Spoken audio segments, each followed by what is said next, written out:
Hey, welcome back to the channel. Today, we are attacking your tight hamstrings. Tight hamstrings is a common complaint, and usually what I see people doing for their tight hamstrings is foam rolling and traditional stretching. Now, those things can give you some relief, but as you probably already know, that relief is usually very short-lived. So today, I'm going to teach you 3 very high percentage exercises for helping you with your tight hamstrings. Are you ready? Let's get into it. The first and most important step is that you have some kind of pre-assessment that you can then go back to and immediately reassess your body's response to each of the exercises that I'm teaching you. So we want to do something that will give you some feedback on how your hamstrings feel. So a basic forward bend is good. So you're just going to stand in a neutral stance, bend over, reach towards the floor. Nothing special. You don't have to hold the position. Certainly don't force it. Make sure you're in a safe place to do this. If you're experiencing pain, then I'm not telling you to force an assessment and potentially exacerbate that pain. But assuming everything feels good, just kind of see where you're at, okay? And take a qualitative assessment for how your hamstrings feel. Once you do that, we're ready to go through each exercise, and we'll be able to assess and reassess as we go to understand how our brain and our nervous system is perceiving what we're doing.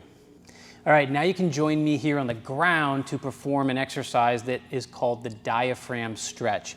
The diaphragm stretch is a mobilization for the diaphragm muscle, which is your main muscle for breathing. So we're doing a breathing exercise that can be really high percentage in helping you with your tight hamstrings. And that might sound weird, but hang in there. Let's do the drill first, and then afterwards I'll explain a little bit more about why the diaphragm stretch can be so useful for tight hamstrings.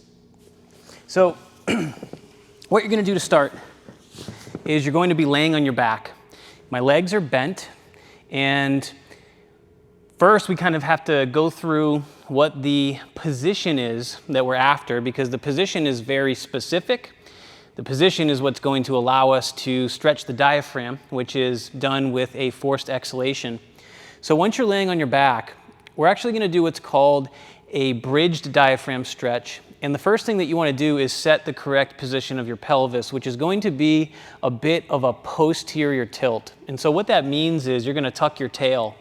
And you'll feel that if you gently push through both of your heels into the ground, and then you tuck your tail, now we have the position that we're after in terms of the lower body. And that's really important. You're going to maintain this pelvic position throughout the entirety of this breathing exercise. Once the pelvis is set, I'm now going to take a great big inhale through my nose. And as I do that, my arms will go up over my head, and I will bridge my hips up off the ground. So that looks like this. And so once my hips are off the ground, I'm maintaining that tucking of the tail. And what I'm going to then instruct you to do is open your mouth and basically do a very forced, deep exhale. You're going to make that deep hissing sound as you fully exhale everything that you have. Eventually, you're going to get to the point where you have exhaled everything, nothing's coming out, and I want you to still put in some more effort, as if more was going to come out, and you will feel a lot of core muscles contracting to help you do that.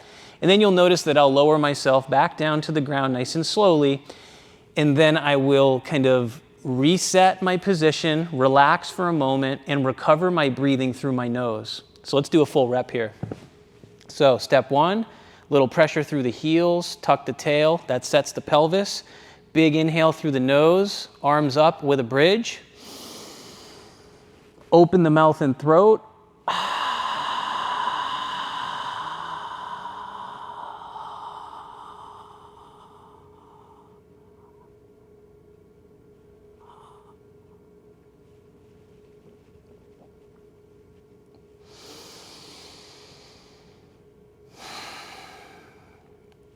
And then after a rep, I just kind of reset and make sure that I recover my breathing through my nose. The reason I say recover the breathing through the nose is because when you do this exercise properly, what you will experience is mild air hunger. Air hunger is that desire to want to breathe, but because you're fully exhaling and then you're trying to get more out even though more is not coming out, it kind of feels like you're holding your breath. You will feel air hunger build up. Mild air hunger is actually good for this exercise. You don't want it to become stressful. Keep it mild, and then after the full exhale, you've got everything out. Notice how I lower myself back down to the ground very smoothly. I kind of roll my spine back down to the ground, and eventually my pelvis returns to the floor kind of last. Okay, so let's do another rep. Set the pelvic position, big inhale.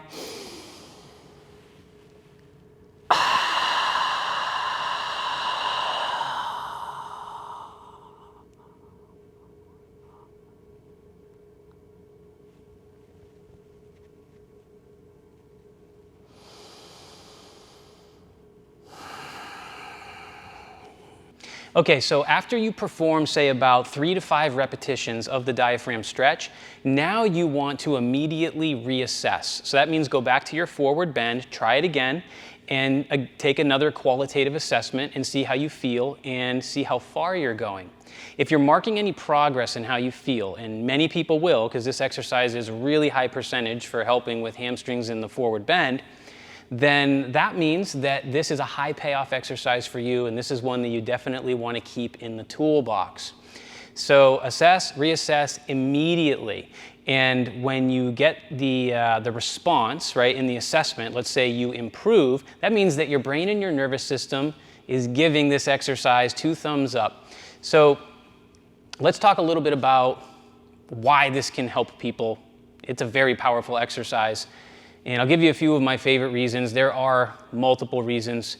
One of them is that when you stretch the diaphragm, remember that's our main muscle for breathing, lives up here along the margin of the ribs, and it has attachment points on both the spine and the ribs. And when you mobilize it, it can actually create some really profound improvements in overall posture, specifically pelvic position, and spinal and rib cage position. And when you do that, you can really take some unwanted tension off of the hamstrings. You'll find very global results in your body in terms of how connected the diaphragm can be to our overall posture. So that's kind of a neat one. And then there's also some neuro-anatomical reasons why this can be good. The act of a forced exhalation, when we make that deep hiss during the exhale part of the exercise, that's what we call medullary activation. And so by forcefully exhaling, we're activating an area of the brain stem called the medulla. And when we activate the medulla, we are helping to balance out muscle tone between our flexor and extensor synergies. And medullary activation will actually help to reduce potential extensor tone. And so by reducing some unwanted extensor tone and maybe facilitating some flexor tone and balancing things out a little bit more, we will often experience a really dramatic increase in our forward bend and how our hamstrings feel. This next drill is a mobilization for your hips. You're going to begin by stepping backward at an angle. This is what we call a posterior 45 lunge. And notice that my back leg is bent and it's loaded. It's carrying about 70% of my weight. And my forward leg is straight and it's pretty light. There's not a whole lot of weight there. Now, once you're in this position, you're going to lengthen up nice and tall through your crown, and you're going to hinge at the hips and sit back pretty deep. And what will happen is that the kind of end range of your hip hinge, you will feel a gentle stretch on your hamstring on the straight leg side. The straight leg side is the target side, specifically the hip joint. So now the idea is to take your hip through a circle. And at the bottom of that circle, you'll feel that kind of the mobilization or stretch sensation on the hamstring intensifies a little bit. So this is what we're after in terms of coordination. Notice how my target side stays straight, and I'm moving the rest of my body, particularly my stance leg, is helping me achieve this circle on the straight leg side with my hip. So first, you want to learn the motor control for that. It looks easy, but believe me, it's not. People actually really struggle with the coordination. And developing the coordination is actually one of the reasons why we're doing the exercise in the first place.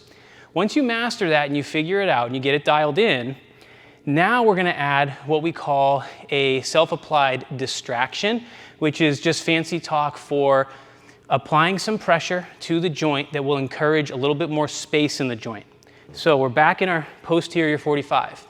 And now I take my hands and I bring my thumbs together like this, and I'm going to take my hands, place them into my hip crease, and I'm going to push down into my thigh, and it's kind of a down and back pressure, and it's constant. So I push and I maintain that same force, and now I perform that same hip circle.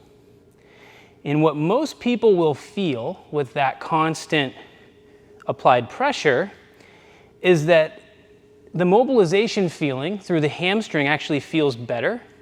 For people who were feeling it a little bit too intensely behind the knee, because we don't really want to feel it there, you'll notice that the sensation will creep up the hamstring and get closer to the top of the hamstring and potentially even go into the posterior, like the back of the hip.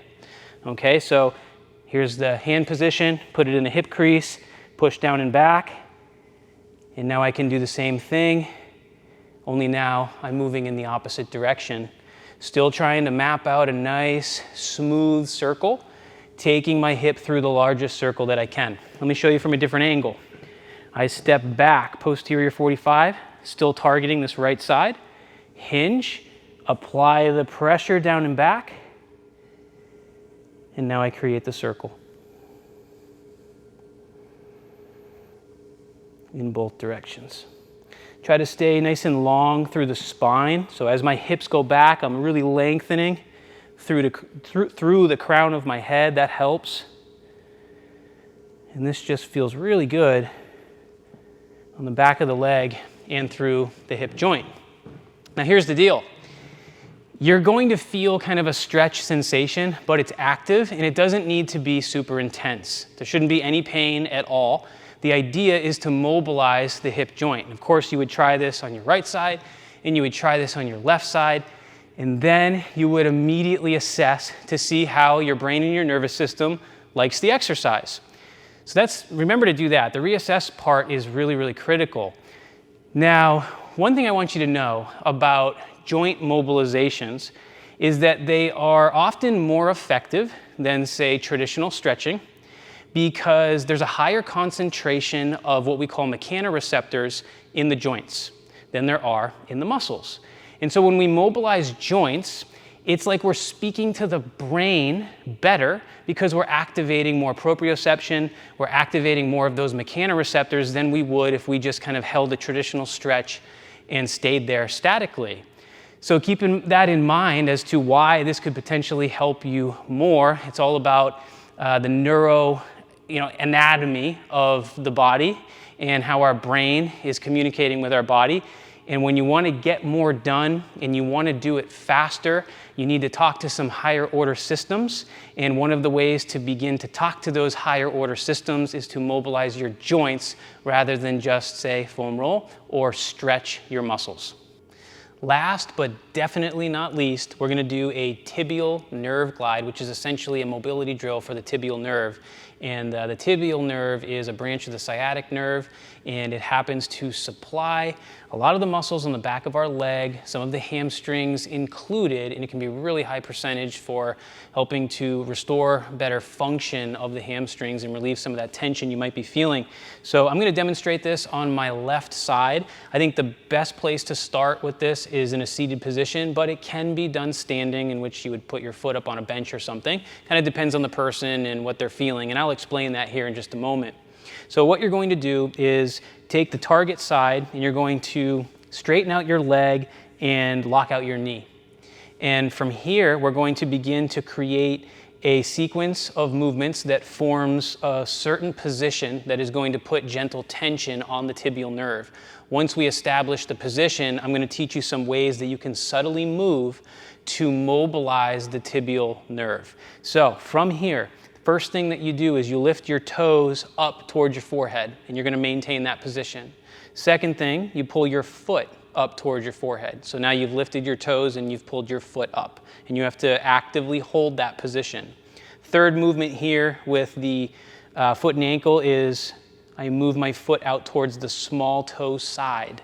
So that's 3 movements, and now I hold all 3 of those movements, and it's a little challenging to do that. You really have to stay focused on it. We've already locked our knee, so that's good. Now from here, what you can do is move your foot inward just a little bit towards your midline. Okay, that's usually pretty useful. And then we lengthen up nice and tall through the crown of our head, and you're going to hinge at the hips. So I change my trunk angle by leaning forward a little bit. And right away, I feel a very intense sensation on the back of my leg. I feel it through the bottom surface of my foot, up my calf muscle and into my hamstrings. And that means that I have put tension on the tibial nerve. Now this is the most important part, okay? Once you feel that tension, that nervy stretch, keep it super gentle. A 3 out of 10 in intensity is all that you need. Do not climb above a 3. So we're in position and we've hip hinged, okay? First thing we're gonna do is we're gonna drive this mobilization from the knee. All that means is I simply bend my knee and straighten it again. So I'm doing little pulsations at the knee. And you'll notice that when you bend your knee, some of that stretch intensity might decrease. And then when you straighten your knee, it might increase.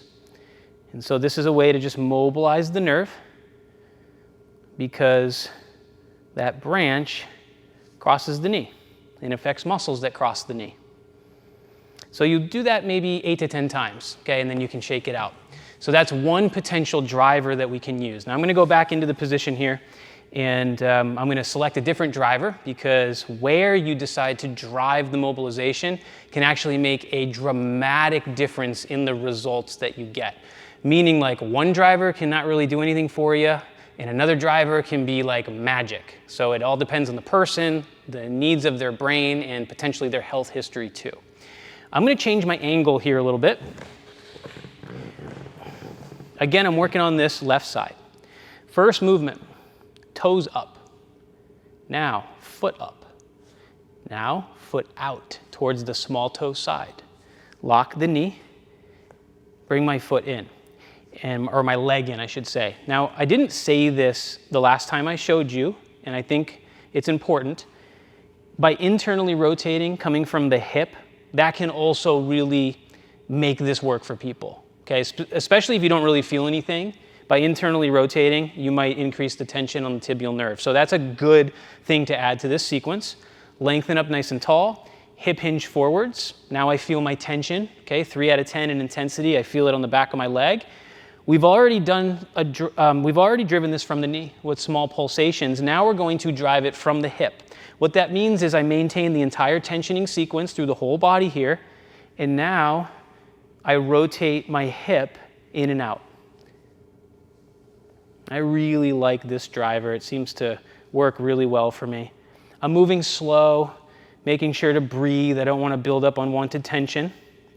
And also make sure that as you're moving from the hip, that you are maintaining this tensioning sequence of the lower limb. You don't want to move the hip and then lose the foot position, because now all the tension comes off the nerve. And that's really hard for people to do from a motor control standpoint. This takes coordination.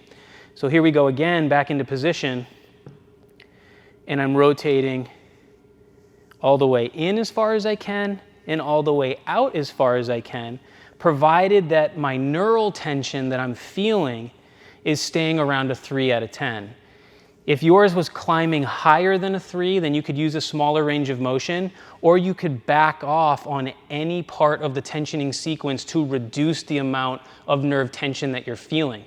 Because nerves don't like to be tensioned aggressively, right? We're not trying to aggressively create a stretch sensation. We just want a little bit of like a neural stretch, which is more of a radiating sensation through a much broader part of the body, not necessarily pinpointed to a muscle. Because of the tibial nerve and both the muscles and the area of the skin that it supplies, you can actually feel sensation anywhere through the bottom surface of your foot, up the heel, into the calf region, through the hamstring region as well. That's just due to the motor components and the sensory components of the nerve. So why can this be so effective? Well, again, we're talking to higher order systems, aren't we? We're not just doing something with muscles. We're not just foam rolling. We're not just stretching. We're actually now mobilizing a peripheral nerve. And the information that our muscles get and our skin gets is coming via a peripheral nerve. And so by mobilizing a peripheral nerve, we are just talking to higher order systems. And when you do that, you can get more accomplished, and your brain tends to respond to it better than some of those more traditional things that you've probably already tried and gave you really short-term results, meaning like you probably just walked them off really quickly. You'll notice that if this happens to be the right drill for you, and how will you know that? Assess, reassess with your forward bend to see how your body's responding.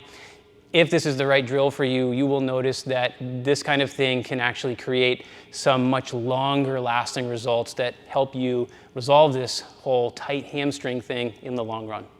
All right, it's time to summarize so that you know what to do. The first exercise was the diaphragm stretch. You can do one set of roughly 3 to 5 repetitions. That's all you need. The second exercise was the posterior 45 lunge stance with the hip circles, and you can explore that on both sides, so your right hip, your left hip, and you can do roughly 5 repetitions in each direction with that self-applied distraction technique. And then finally, we have the tibial nerve glide, which you can also explore on both legs. And remember the rule that we have with the neuromechanic drills. You want to feel a 3 out of 10 in intensity in terms of any of the sensation you're getting from the drill, because nerves don't like to be stretched aggressively. We want to be super gentle. As you're going through the tibial nerve glide and you're trying the 2 different drivers that I taught you, one is the knee, the other is the hip, roughly 8 pulses at those drivers is all that you need, and really just 1 set of the tibial nerve glide should be good.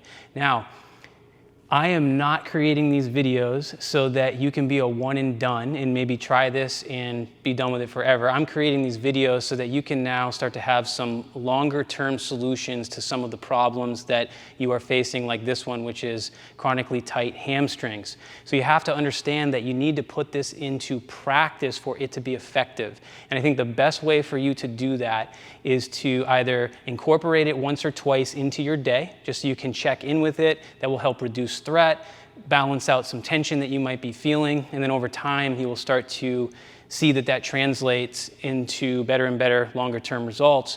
Or you can even fit this into your warm-up if you're already doing some level of workouts or fitness or any activity. It can be part of your warm-up. It can be part of your cool-down. You can do it in your warm-up and your cool-down.